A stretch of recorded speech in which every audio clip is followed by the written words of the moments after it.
ओम शांति। 25 सितंबर 2023 के ईश्वरीय महावाक्य। पहले सुनते हैं मुरली के मुख्य पॉइंट्स। बाबा ने कहा, तुम्हारे पास कोई भी आए तो कुछ न कुछ लेकर जाए। आज इस दुनिया में सब गरीब हैं। अथॉरिटी है सिर्फ तुम्हारे पास। तुम्हें सबको पारलौकिक बाप से वर्षा पाने की युक्ति बतानी है। ज्ञान सागर से तुम्हें रोज ढेर ज्ञान रत्न मिलते हैं, तो बच्चों को बहुत रहम दिल बन इन ज्ञान रत्नों का दान करना है। गृहस्थ व्यवहार में रहते युगल के कानों में भी ज्ञान की भूं भूं करते रहो। तुम्हारे द्वारा भिलनियों व गणिकाओं आदि सबका उद्धार होना है, परंतु अभी तक वह ताकत आई नहीं है। बाप आकर तुम बच्चों की कितनी सेवा करते, पढ़ाते भी हैं और बिगर मांगे स्वर्ग का वर्षा भी देते हैं। तुम्हारी सभी मनोकामनाएं पूर्ण कर देते हैं। फिर बाबा ने कहा, पहले तुमको बाप पर बलि चढ़ना है, तभी बाप बलि चढ़ेंगे, तुमको वर्षा देंगे। बलि चढ़ना माना शिव बाबा को अपना बच्चा बनाना और उनकी पालना करना। साक्षात्कार आदि से तुम्हारा कोई कनेक्शन नहीं है। बाप जो मीठी मीठी बातें सुनाते हैं, तुम्हें उनको धारण करना और कराना है। श्रीमत से ही तुम श्रेष्ठ देवता बनेंगे।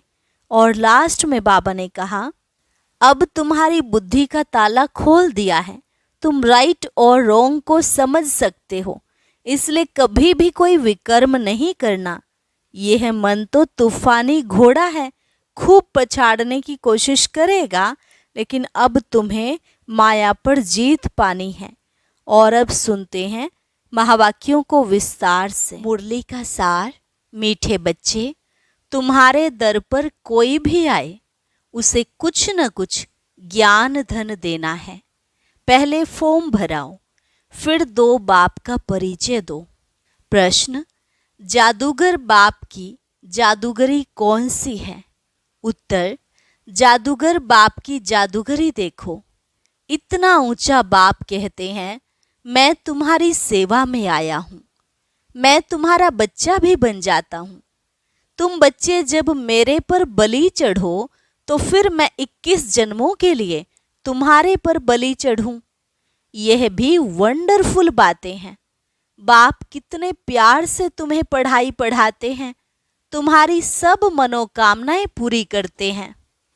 तुमसे कोई भी फीस आदि नहीं लेते हैं। उन्हें कहा जाता है राजू रमजबाज। गीत, जो पिया के साथ है उसके साथ ज्ञान बरसात है। ओम शांति। पिया और वर्षा, जो पिया के साथ है उसके लिए बरसात है। किस प्रकार की? इसको ज्ञान वर्षा कहा जाता है। ज्ञान वर्षा कौन करते हैं? ज्ञान का सागर।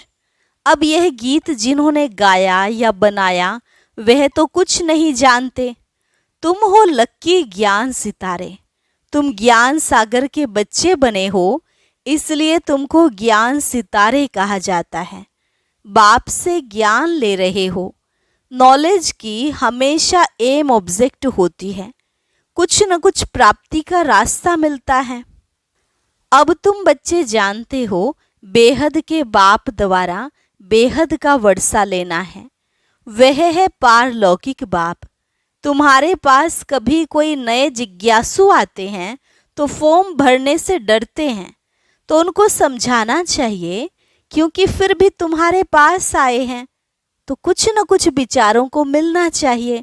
बहुत गरीब हैं, तुम्हारे पास तो अथॉरिटी है। हाँ, नंबर वार कोई फुल पास होते हैं, कोई कम। यह तो नशा है। हमारे पास ज्ञान रत्न ढेर हैं। ज्ञान सागर कोई महल में तो नहीं रहते हैं, झोपड़ी में रहते हैं। झोपड़ी में रहना पसंद करते हैं। जब कोई कहे हम फॉर्म नहीं भरेंगे, तो बोलो अच्छा, अपना नाम तो लिखेंगे। हम बड़ी बहन जी को दिखाएं कि फलाना आया है, कुछ समझने के लिए तो आए हो। अच्छा, अपना नाम लिखो। लौकिक फादर का भी नाम लिखना पड़े, फिर समझाना है, दो बाप तो हैं, एक है लौकिक बाप, दूसरा है पारलौकिक परम पिता परमात्मा। जब पिता कहते हो तो उनका नाम तो लिखो, परम पिता कहते हो तो वह सबका बाप है। हर एक को लौकिक और पारलौकिक बाप होते हैं। भक्ति मार्ग में दोनों बाप हैं। सतयुग त्रेता में लौकिक फादर है, पारलौकिक का नाम भी नहीं लेंगे। यह बातें तुम बच्चों को समझकर फिर समझाना है। कितनी सहज बातें समझाई जाती हैं। जिसको गॉड फादर कहा जाता है वह है परलोक में रहने वाला। बुद्धि में आता है, बरोबर सतयुग त्रेता में पारलौकिक बाप को याद नहीं करते, यहाँ तो सब याद करते हैं। तो समझाना है, लौकिक फादर का नाम लिखा, अब पारलौकिक फादर का नाम लिखो। सब जीव की आत्माएं उस पारलौकिक परम पिता को याद करती हैं। वह एक ही है। जैसे आत्मा निराकार है वैसे वह भी निराकार है।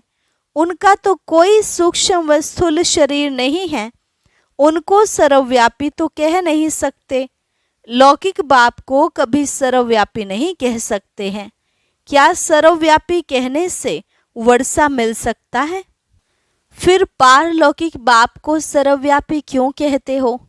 पारलौकिक बाप को इतना सब याद करते हैं तो जरूर उनसे भी वर्षा मिलना चाहिए। रचना को रचता से वर्षा तो चाहिए ना। ऐसे नई नई बातें समझाने से झट समझ जाएंगे। तुम अनुभव से बतलाते हो, उस बाप से वर्षा पाने की युक्ति बताई जाती है। वह बाप है स्वर्ग का रचयिता। तुम जानते हो भारत जीवन मुक्त था, अब जीवन बंद है। दुख से लिबरेट करने वाला बाप ही है।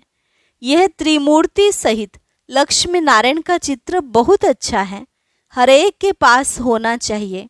इस पर समझाओ कि बरोबर यह लक्ष्मी नारायण भारत के आदि सनातन देवी देवता थे, सतयुग के मालिक थे। स्वर्ग का वर्षा जरूर पारलौकिक बाप स्वर्ग का रचयिता ही दे सकते हैं। कोई फॉर्म ना भी भरे, लेकिन यह बातें लिखाना तो सहज है। दो बाप हैं, दोनों से वर्षा मिलता है। लक्ष्मी नारायण अथवा उनके बच्चों आदि की जीवन कहानी तो है नहीं। श्री कृष्ण के लिए कहते हैं, उनको टोकरी में ले गए, यह हुआ। अच्छा, इन लक्ष्मी नारायण को राज्य कहाँ से मिला? बरोबर आदि सनातन देवी देवताओं का राज्य था। इनमें पहला नंबर लक्ष्मी नारायण है। उन्हों को यह स्वर्ग का वर्षा किसने दिया? यह प्रजापिता ब्रह्मा भी बैठा है। यह वर्षा लक्ष्मी नारायण सामने खड़े हैं। फिर झाड़ पर ले जाओ, यहाँ तपस्या कर रहे हैं राजयोग की। इनसे यह लक्ष्मी नारायण बनते हैं। यह समझाना कितना सहज है। लक्ष्मी नारायण के भक्तों को समझाना बहुत सहज है। अब अंदर कोई आते हैं तो कुछ न कुछ शिक्षा जरूर देनी पड़े। तुम्हारे द्वारा इन वेश्याओं भिलनियों आदि का भी उद्धार होता है, परंतु तुम्हारे में अभी वह ताकत नहीं है। बाबा ने समझाया है, तुम अपने पति को भी भू भू करती रहो। स्त्री अपने पति से भी पूछ सकती है, तुम अपने लौकिक बाप का नाम बताओ। अच्छा, पारलौकिक बाप का नाम बताओ। जिसको तुम घड़ी घड़ी जन्म बाई जन्म याद करते हो, जरूर उनसे कुछ जास्ती मिलता है। लक्ष्मी नारायण को याद करने से तो कुछ मिलता नहीं है। बाप आकर तुम्हारी कितनी सेवा करते हैं, बिगर मांगे तुमको पढ़ाते हैं। कहते हैं आओ तुमको स्वर्ग में ले चले, सभी मनोकामनाएं पूर्ण करते हैं। नर नारायण का भी चित्र है ना। पूजा लक्ष्मी की होती है। समझते हैं लक्ष्मी से संपत्ति मिलेगी। यह सब भक्ति मार्ग की बातें हैं। लक्ष्मी स्त्री धन कहाँ से लाएगी? उनको जरूर पति से मिलता है।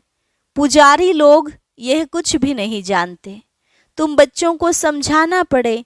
तुम भी अभी समझते हो, आगे हम क्या करते थे? कुछ भी नहीं समझते थे, अब अच्छी रीति जान गए हैं। श्री कृष्ण जन्माष्टमी होती है तो सवेरे में उनको दूध पिलाते हैं, झूला झुलाते हैं। और रात को फिर पूरी तस्मई खीर आदि खिलाते हैं। क्या इतने में बड़ा हो गया जो पूरी तस्मई खाने लायक हो गया? यह भी समझने की बातें है ना। तुम जानते हो यह राधे कृष्ण ही फिर लक्ष्मी नारायण बनते हैं। शिव बाबा इन्हों को यह पद दिलाते हैं। शिव को कभी पूरी तस्मई आदि नहीं खिलाते, उन पर सिर्फ दूध चढ़ाते हैं।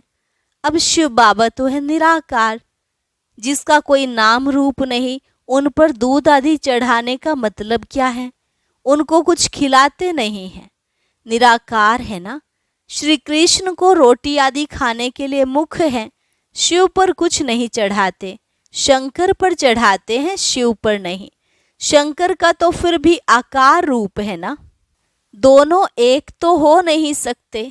अब बाबा कितनी नॉलेज देते हैं, कितनी गुप्त बातें हैं। तुम गोपिकाएं शिव बाबा की हो। शिव को फिर बालक भी कहते हैं। यह भी शिव बाबा पूछते हैं, तुमने शिव को बालक क्यों बनाया है? वर्षा बालक को दिया जाता है। पहले जब तुम बलि चढ़ो तभी शिव बाबा बलि चढ़े। यह भी है, बाप बच्चों पर बलि चढ़ते हैं, परंतु कहते हैं पहले तुमको बलि चढ़ना है तब मैं चढ़ूं। बलि चढ़ना अर्थात उनको अपना बच्चा बनाना, उनकी पालना करना। कितनी वंडरफुल बातें हैं। माताएं हैं ना। पुरुष भी शिव बालक को अपना वारिस बनाते हैं। शिव बाबा को जादूगर कहते हैं ना, लक्ष्मी नारायण जादूगर नहीं हैं। यह बड़ी गुप्त बातें हैं, विरला कोई समझ सकते हैं। अपरोक्ष भी बतलाते हैं। तुम बच्चे अनुभवी हो, बाबा ने साक्षात्कार किया, मम्मा ने कोई साक्षात्कार नहीं किया, फिर भी मम्मा सबसे तीखी गई। सबको तो साक्षात्कार नहीं होगा, ऐसे तो बहुतों को साक्षात्कार हुए, आज है नहीं। साक्षात्कार से कोई कनेक्शन नहीं है। यह तो है धारण करने और कराने की मीठी बातें। जादूगर राजू रमजबाज तो है ना। जादूगर लोग बहुत तीखे तीखे होते हैं। संतरे निकाल कर दिखाते हैं, सिर काट कर फिर जोड़ देते हैं। आगे बहुत जादूगरी दिखाते थे। अब बच्चे जान गए हैं, बाबा की ही महिमा गाई जाती है। तुम्हारी लीला अपरंपार है, तुम्हारी गति मत न्यारी है। बाप कितनी श्रीमत देते हैं। श्रीमत से तुमको श्रेष्ठ देवता बना रहे हैं। श्री श्री कहा जाता है निराकार शिव बाबा को। लक्ष्मी नारायण को ऐसा श्रेष्ठ किसने बनाया? जरूर उनसे श्रेष्ठ ते श्रेष्ठ होगा। बाबा से हम यह इल्म विद्या सीखते हैं कि मनुष्य को देवता कैसे बनाया जाए। अभी तुम सब सीताएं रावण की जेल में शोक वाटिका में दुख उठा रही हो। राम राज्य में कभी शोक होता ही नहीं, तो जिससे वर्षा मिलता है उनको याद करना है ना। हम आत्मा है यह भी मानते हैं। पूछो तुम्हारे लौकिक बाप का नाम क्या है? पारलौकिक बाप का नाम क्या है? बाप को सर्वव्यापी तो नहीं कहेंगे। बाप माना वर्षा, बेहद के बाप से बेहद का वर्षा मिलता है। अब वह रावण ने छीना हुआ है, इसलिए कहा जाता है माया जीते जगत जीत। माया पर जीत पानी है। मन तो तूफानी घोड़ा है, खूब पछाड़ने की कोशिश करेगा। बाबा ने अब तुम्हारी बुद्धि का ताला खोल दिया है। तुम राइट और रॉन्ग को समझ सकते हो। तुम समझा सकते हो कि अब यह दुनिया बदल रही है। महाभारी लड़ाई तो जरूर लगनी है, उसमें सब विनाश होंगे। यादव मुसलों से अपने ही यादव कुल का विनाश करते हैं। पांडव कुल की जीत होनी है, परंतु दिखाया है 5 पांडव बचे, वह भी पहाड़ों पर गल मरे। बाकी क्या हुआ? कुछ नहीं। राजयोग सिखाया तो कुछ तो बचे होंगे, प्रलय थोड़े ही हो जाती है। यह सब बातें तुम अभी जानते हो। दिखाते हैं श्री कृष्ण सागर में पत्ते पर आया। श्री कृष्ण तो गर्भ महल में आते हैं। गर्भ जेल से दुख होता है। सागर तो गर्भ महल है, बड़े आराम से बैठा रहता है। जन्म जन्मांतर से यह गीता का ज्ञान, भागवत आदि सुनते आए, भक्ति मार्ग के धक्के खाते आए। अभी बाप तुमको एक सेकंड में स्वर्ग का मालिक बनाते हैं। इसको भावी कहते हैं, परंतु भावी किसकी? भावी ड्रामा की कहेंगे। बना बनाया ड्रामा है ना। मनुष्य तो सिर्फ भावी कहते रहते हैं, समझ से कुछ भी नहीं। तो जब कोई आए, पहले पहले ये बताओ कि दो बाप हैं। पारलौकिक बाप स्वर्ग का रचयिता है, उसने तो स्वर्ग का वर्षा दिया था। आज से 5000 वर्ष पहले स्वर्ग था, अभी तो नर्क है, फिर तुम वर्षा ले सकते हो। हम भी बेहद के बाप से वर्षा ले रहे हैं। यह भारत भगवान की जन्मभूमि है, जैसे इब्राहिम, बुद्ध आदि की अपनी जन्मभूमि है। तुम बच्चे जानते हो, बाप आए हुए हैं, वर्षा दे रहे हैं। तुम बच्चों को रहम दिल बनना है। कोई को भी यह समझाना तो बहुत सहज है। पारलौकिक बाप की पहचान देनी है। पारलौकिक फादर एक ही बार आते हैं, उनकी याद से हम स्वर्ग का वर्षा ले रहे हैं। बहुत सहज है। ऐसी ऐसी बातें अच्छी रीति धारण करो और समझाओ, दान करो। पारलौकिक बाप स्वर्ग की राजाई देते हैं। लक्ष्मी नारायण को दी है ना। इस सूर्यवंशी लक्ष्मी नारायण का बाप कौन है? हम आपको बताते हैं। स्वर्ग की स्थापना करने वाला फादर अब उन्हों को स्वर्ग की राजाई दे रहे हैं। बाकी आशीर्वाद क्या करेंगे? अच्छा, मीठे मीठे सिकिलधे लक्की ज्ञान सितारों प्रति मात पिता बाप दादा का नंबरवार पुरुषार्थ अनुसार याद, प्यार और गुड मॉर्निंग। रूहानी बाप की रूहानी बच्चों को नमस्ते। रूहानी बच्चों की रूहानी बाप दादा को नमस्ते नमस्ते, गुड मॉर्निंग। धारणा के लिए मुख्य सार। पहली पॉइंट, राइट और रॉन्ग को समझ बुद्धि बल से मन रूपी तूफानी घोड़े को वश करके माया जीत जगत जीत बनना है, हार नहीं खानी है। दूसरी पॉइंट, शिव को बालक बनाकर उनकी पालना करनी है, अर्थात पहले उन्हें अपना वारिस बनाना है, उन पर पूरा बलि चढ़ना है। वरदान, उमंग उत्साह द्वारा विघ्नों को समाप्त करने वाले बाप समान समीप रत्न भव। उमंग उत्साह द्वारा विघ्नों को समाप्त करने वाले बाप समान समीप रत्न भव। बच्चों के दिल में जो उमंग उत्साह है कि मैं बाप समान समीप रत्न बन सपूत बच्चे का सबूत दूं, यह उमंग उत्साह उड़ती कला का आधार है। यह उमंग कई प्रकार के आने वाले विघ्नों को समाप्त कर संपन्न बनने में सहयोग देता है। यह उमंग उत्साह का शुद्ध और दृढ़ संकल्प विजयी बनाने में विशेष शक्तिशाली शस्त्र बन जाता है। इसलिए दिल में सदा उमंग उत्साह को व इस उड़ती कला के साधन को कायम रखना। स्लोगन, जैसे तपस्वी सदा आसन पर बैठते हैं, ऐसे आप एक रस अवस्था के आसन पर विराजमान रहो। जैसे तपस्वी सदा आसन पर बैठते हैं, ऐसे आप एक रस अवस्था के आसन पर विराजमान रहो। ओम शांति। अब सुनते हैं आज का अव्यक्त ज्ञान मोती। इसके लिए ऊपर दिए गए बॉक्स पर क्लिक करें।